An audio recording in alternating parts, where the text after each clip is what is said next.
Ẹ káàbọ̀ padà sórí ètò Èjì Òwúrọ̀. Prince Mukaila Apata kí n ṣe mọ́ yẹ kó ojúmọ́ o. Ẹ̀dẹ̀ kó ẹ̀tọ́ ìlú o. Ọlọ́run bó kó máa ṣọ́ wa. Tá bá wo iṣẹ́ ọlọ́pàá pé nípa dídáàbòbò ìlú, a mọ̀ pé anáwọn police post, anáwọn police station, tí nǹkan kan bá ṣẹlẹ̀ ibẹ̀ láti máa lọ fẹjọ́ sùn. Wọ́n ní ká kọ statement, wọ́n á ṣe gbogbo ẹ̀, wọ́n á fi mọ̀ pé bóyá ká tẹ̀lé yín lọ o, báyìí kàṣà báyìí káwò bí o. Bí gbogbo àti mọ ọlọ́pàá sí nìyẹn pé iṣẹ́ tí wọ́n ń ṣe, wọ́n á dẹ̀ lọ bẹ̀, wọ́n á lọ mọ ẹni náà. Ẹni bá sọ̀rọ̀ wá ò lè sọ̀rọ̀ nítorí tó bá sọ ń bì, a lè lò ó against ẹ̀ ní court of law. Nítorí lè ṣe ni pé má sọ nǹkan kan, ṣáà máa bọ̀ lọ́dọ̀ wa kó wá ṣe statement, wọ́n á dẹ̀ máa mú lọ láti ibẹ̀. Àmọ́ tí wàhálà bá wá ṣẹlẹ̀ láàrin ìlú, bóyá rògbòdìyàn ṣẹlẹ̀ níbì kan tí àwọn èèyàn wá ké sí ọlọ́pàá pé ọlọ́pàá ẹ jọ̀ọ́ ẹ wá ràn wá lọ́wọ́ o, rògbòdìyàn ṣẹlẹ̀ o, àwọn aráàbì kan bá àwọn aráàbì kan jà o, àbí ẹnìkan jalè níbì kan o, wọ́n ń sáré lé wọn o. Tọ́lọ́pàá wá gbé ìbọn tí wọ́n bẹ̀rẹ̀ sí ní yin ìbọn yẹn, ẹni tí wọ́n retí pé bóyá káwọn mú kó wá jẹ́ pé ìbọn lọ tá bá ẹlòmíì, yẹn là ń pè ní stray bullet. Tabadẹ̀ ní ká wò àìmọye ló ti ṣẹlẹ̀, ẹlòmíì wá wájú ilé tó kàn rà jókòó bóyá ó ń gbatẹ́gùn tí ò dẹ̀ mọ̀ tó ń ṣẹlẹ̀, stray bullet akọ́ndìdé bá àjọ lọ́hùn pé. Mo ti rẹ́ni tó ń wa ọkọ̀ lọ rí táwọn ọlọ́pàá náà dẹ̀ ń lé ẹnìkan lọ lápá òun, ó jìnnà síbi tó wà o. Ó kàn rí pé ó dà ń pé nǹkan kan ṣe gbọ́ orí òun bí ìgbà tó fẹ́, àmọ́ kò yé, àṣọta àbọ̀n ti wọnú ibi agbárí ẹ̀ kò dẹ̀ mọ̀, ó dẹ̀ ń drive ọkọ̀ lọ. Ìgbà tó yá náà kàn rí pé àwọn kan tó ń mutí lẹ́gbẹ̀ẹ́ títì, wọ́n mọ̀ pé obìnrin yóò ríran ni, apọ̀dọ̀ wa mà ló ń wa mọ́tò bọ̀ yìí, gbágbágbá ó wú ìsàlọ̀ ní pé ó pààyàn. Gbọ́ máa rí wọ́n rí gbogbo ẹ̀jẹ̀ lórí ẹ̀, wọ́n gbé lọ sí hospital, wọ́n ṣe gbogbo ẹ̀, àmọ́ Ọlọ́run ọba ó dóòlà ẹ̀mí ẹ̀ kò kú. Ìyẹn mo fẹ́ ká sọ̀rọ̀ lé lórí pẹ̀lú èyí tó ṣẹlẹ̀ ní Lagos Island láìpẹ́ yìí. Ẹ ṣé olóòtú. Ẹ sọ dáadáa pé police station, police post kankan reason kò lè súnmọ́ aráàlú dáadáa complain. Àti ṣe lórí ti emergency ní pípe ọlọ́pàá sí mi ò rí tó bad kéèyàn pe ọlọ́pàá ní time emergency. But one thing tí wọ́n ń ṣe jẹ́jẹ́ta ni pé bẹ́ẹ̀ bá pè wọ́n láago kan wá dé láago 4. Kí ló máa ń fà á? Ṣé mo mọ̀ pé kò rí bẹ́ẹ̀ ń gbà kan? Kò rí bẹ́ẹ̀ ń gbà kan, but ṣé rí àwọn ọlọ́pàá tó ń gbàbọ̀dè ló pọ̀ ń sìn, kò sí ọlọ́pàá irú tìgbà kan mọ́. So yẹ mo ń sọ àwọn ọlọ́pàá alábọ̀dè gbogbo àwọn kìkì armed robbers, madmen in black uniform, and psychiatric patients tẹ́kọ́ uniform sí lọ́rùn. And I won't blame because tó bá ṣe rí ìlú ó depend lórí àwọn leaders ọba níbẹ̀.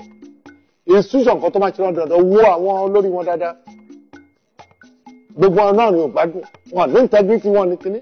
If not so, mi ò mọ wá tó máa pè pé nǹkan ṣẹlẹ̀ bí báyìí àbí message tó yẹ pé láàrin 10-15 minutes ẹni débẹ̀ láàrin ìlú ó dé after 2-3 hours wọ́n mọ̀ nípa ẹ̀. Èbí ń sọ fún tó bá ti rírú ẹ̀ wo àwọn ọlọ́pàá ẹ̀ dáadáa wọ́n mọ̀ nípa kíní ẹ̀ because ìwádìí ti fi yọ pé most of these guys tó ń ṣe lọ́dọọdọ kan tó carry ẹ̀ out at all. Wọ́n ti contact àwọn ọlọ́pàá. Àwọn ọlọ́pàá tó máa pọ̀ mọ́ àwọn tó máa wà. Ṣé pé a fẹ́ ṣọṣẹ́ ń bì kan? A fẹ́ ṣọṣẹ́ ń bì kan, yes ni mo sọ bẹ́ẹ̀. Mo dẹ̀ pa ọ̀gọ̀rọ̀ yẹn ti rí.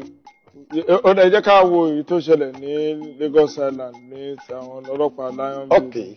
Tó yẹ pé wọ́n pa fashion designer kan. Wọ́n lé àwọn hoodlums, ìbọn wa lọ tàbọ̀ òun. Ṣé bí kíní ẹ̀ ṣe ṣẹlẹ̀ làwọn ọlọ́pàá dé ní àbíbò? Wọ́n ti ẹ̀ lé hoodlums. Bàmọ́ tí wọ́n kọ́ sí fún pépà nìyẹn. Kò tiẹ̀ sí nǹkan kan tó ń ṣẹlẹ̀ mẹ́ẹ̀kọ́ lọ béèrè dáadáa. Nítorí The Nation newspaper tó gbé jáde nìyẹn. The Nation newspaper gbé jáde. Ẹ wò àwọn tó wà ńbẹ̀ nítorí èmi gan débẹ̀. Mo dé ọjà Fọláwíyọ̀ ni ní ibi ẹ̀gbọ́n mọ́ṣáláṣí Jímọ̀. Mo débẹ̀ béèrè wádìí. Kò tiẹ̀ àwọn tó ṣe jágajàga títí lọ. Okay, bí 2 hours later ni àwọn ọlọ́pàá dé. Okay, ẹ ti bá àwọn tó jọ àwọn tí ń tajà wọn lọ kò sí nǹkan kan kò sí problem erérò ńbẹ̀ yẹn. Àwọn kan dẹ̀ ń kírun. Wọ́n ń ṣàlùwàlà. This bloody idiot gbé ìbọn sókè ó yẹ gbàtà níbọn jábọ́ lọ́wọ́ ẹ̀ gbogbo bí SMG ṣe spray ó finish Guy ẹ̀ mọ́bi tó ti ń ṣàlùwàlà. Yẹn Kazeem Hasan Taiwo. Fashion Ìyẹn fashion designer orí àlùwàlà ló wà, ó bá ìgbà táwọn àwọn oníkálukú ti du ibù ṣọ́ọ̀bù àwọn arábìnrin kan bẹ̀ bílẹ̀ tẹ taba gbogbo bí ilé sí wọn tọ́kú síbẹ̀. Ìbọn yẹn jábọ́ lọ́wọ́ ẹ̀. Wọ́n ní ó jábọ́ lọ́wọ́ ẹ̀, mo wá wo kí ni ìbọn ṣe lè jábọ́ lọ́wọ́ ẹ̀. Èní òun ló gbé ìbọn ló yìn fúnra ara ẹ̀. Bẹ́ẹ̀. Dáhùn gbà tó yìn kí ló ṣe jábọ́ lọ́wọ́ ẹ̀. Tó tó wá yìn. Nílẹ̀ ó wá ọ́sítọ́pẹ̀ ó mu. Àwọn bíi márùn-ún lọ́jọ́ wá o, òun nìkan ló yìnbọn o. Kí ló bá yẹn wá in the first place kò sí woodlump kankan bẹ̀ mọ́. Wọ́n ti lọ bí 2 hours. Àwọn ọlọ́gbà ti ń pàtẹ́ wọ́n ti ń tajà wọn. Why that? Náà tí mo dẹ̀ fẹ́ sọ fún yín ni pé the same ọlọ́pàá tó yìnbọn tó because tó pa Kazeem yìí. Òun náà ló pọ̀ tó bá rántí 2014. Wọ́n Rasheed Olúndẹ́gún tí mo rán yìnbọn fún ní FSP Center ní Adéníjì Àdèlé Road Lagos Island. The same ọlọ́pàá iná ló yìnbọn pàǹgbà. Ọkùnrin kan náà yìí. The same boy. Mo mọ̀ rántí pé àṣètò kan asọ̀rọ̀ ń pẹ̀ ń gbà yẹn. Lọ́sọ̀rọ̀ tíyàwó ẹ̀ kú jọ́ kejì. Bẹ́ẹ̀ ni. Òun the same boy yìí kan náà. Mo rò pé bóyá ẹ̀ ń sọ ń gbà yẹn pé bóyá wọ́n ti gbé lọ wọ́n ń ṣẹjọ́ lórí ọ̀rọ̀ ẹ̀. Wọ́n ń ṣẹjọ́ Lagos State Ministry of Justice wọ́n máa ní answer lórí kinní yẹn àti police authority fún ara wọn. Ní March 29 the same policeman yìí ló yìnbọn tó pa àmà nìyẹn. Gbà tó máa rú lọ ìyàwó ẹ̀ wà lọ́sípítù tó gbọ́ pé ọkọ kú ìyàwó náà give up níjọ́ kejì wọ́n fà wọ́n kéèké lẹ̀. Ó tún ti pa ẹlòmíì báyìí. Náà òun náà ló tún ṣe eléyìí gẹ́ náà tí eléyìí bá ti kó ń bẹ̀ láti ijọ́ yìí ni wọ́n ti wá kọ́ṣe sí ṣé á tó pa eléyìí. Àǹtọ́fà sí Ọlọ́run ló ní kíní ẹ̀ bá jọ ẹyọ kan lọ. Ọjà Fọláwíyọ ní Èkó mọ̀ ibi tó ń kún ni. Bẹ́ẹ̀ni. Kí ló lè bá wá? Ẹ ti mú kú mu. Wọ́n ń pè ní Chelsea. Up Chelsea lọ́lọ́ ń pè. Wọ́n ń pè ọlọ́pàá. Iye bọ́ọ̀yì ọlọ́pàá yẹn. Àìrísí wọ́n ń pè Chelsea pé wọ́n máa ń fi igbó. Wọ́n máa ń rẹ igbó sínú Chelsea kó tó mú lọ sí pé Up Chelsea. Up Chelsea. Ọlá or something lọ́pẹ̀ Ọlá Up Chelsea. Now look at the type of government we have. Torí ọ̀rọ̀ àkọ́kọ́ yẹn ọ̀fà the Ministry of Justice. Department of Citizens Rights take care of. Wọ́n rí fún àmàtà CDPP àpọ̀kọ̀. Now police were aware there. Kí ni boy ṣe escape yẹn tó tún wá lọ pa ẹlòmíì this time around. So you look at the type of government you have, look at the type of police you have. Sọ pé ẹni orí yọ ó di lé mi kí n kàn. Ó dàbò lẹ́ni ìwà wà fún ọlọ́pàá yẹn ṣé ó sì wà lẹ́nu iṣẹ́ àbúrò. Ó wà látìmọ́lé. Àwọn iṣu ẹ̀pọ̀n nífilẹ̀. Àtìmọ́lé wo ló wà ń bẹ̀ ṣe. Ọ̀nà tìmọ́ Adéníjì Àdèlé police station. Commissioner àwọn gbọ́ sí kiri yìí. AIG gbọ́ sí. IG náà ti gbọ́ sí. Wọ́n á ti gbọ́ sí. A fẹ́ wo nǹkan máa ṣe this time around. Bóyá tó bá tó pẹ́ tó bá tó yá àtún rí títì. Tí n bá rí títì èdè kí a sọ fún yín. Anyway, Ọlọ́run kọ́ lè rí. Ó dìgbà náà nù. So ìrò kan bẹ́ẹ̀ náà ni Skoda. Bẹ́ẹ̀. Tó pa aṣubiaro ní ẹni same land building náà ni gbogbo wọn ti area wọ́n ṣọ̀rọ̀ ẹ bòròbòrò despite the public outcry.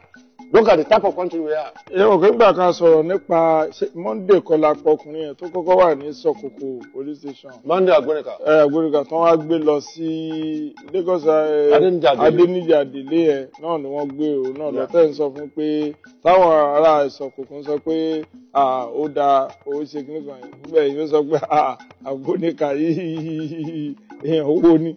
Kọ́ lọ́wọ́ bọ́ ṣọ́wọ́ lọ́wọ́ àwọn ọlọ́pàá yìí. Jẹ́rìí àwọn kan máa ń pretend to be good. Tẹ bá wò wọn dáadáa tó bá gbọ́ sórí wọn lọ́dọ̀ ẹlòmíì. Ẹ mọ̀ pé perhaps for one reason or the other, wọ́n pretend pé bóyá wọn nice to you but not to other people. Agbóríkà ní DP Adéníjì Àdèlé nígbà yẹn. Ìkanra tí bọ́ọ̀yì fi shoot tí Olúndẹ́gún kú ló bá crisis wà lálẹ́jọ́ yẹn. Mọ́tò ọlọ́pàá tó ń bọ̀ wọ́n bo bad mọ́tò yẹn wọ́n sún.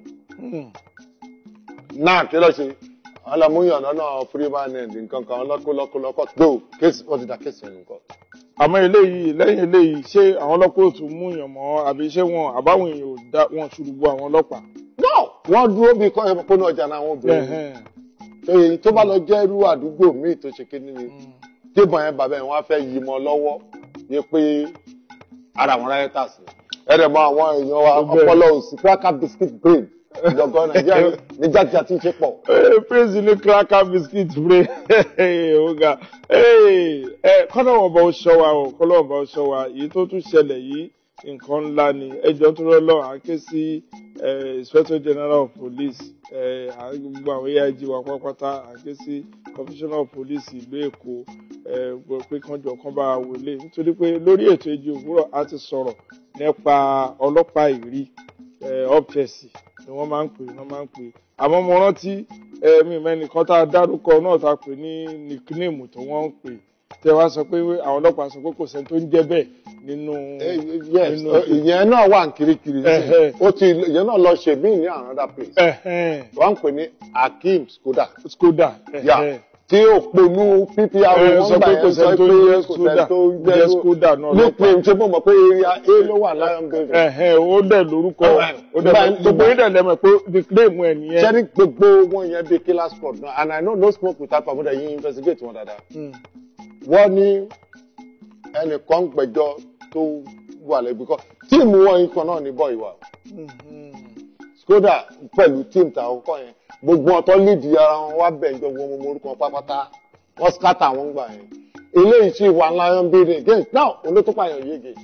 ọ̀gá àdánù dódé ẹ̀yọ́ ọmọ Nàìjíríà mo mọ̀ pé nínú ilé gbogbo tẹ́ tí ń wò wáyé ẹ̀yin náà máa sọ lọ ó ti di àsọjẹ ọ̀rọ̀ kọ́lọ́hún bó ṣọ́ àkámárà ní fẹsẹ̀ sí o èèyàn ṣe é lọ mọ́ṣáláṣí wípé kóun ṣàlọ́lá kóun gbàdúrà sọ lọ́wọ́n ọba tí mo sì ti wá bá ń bẹ̀.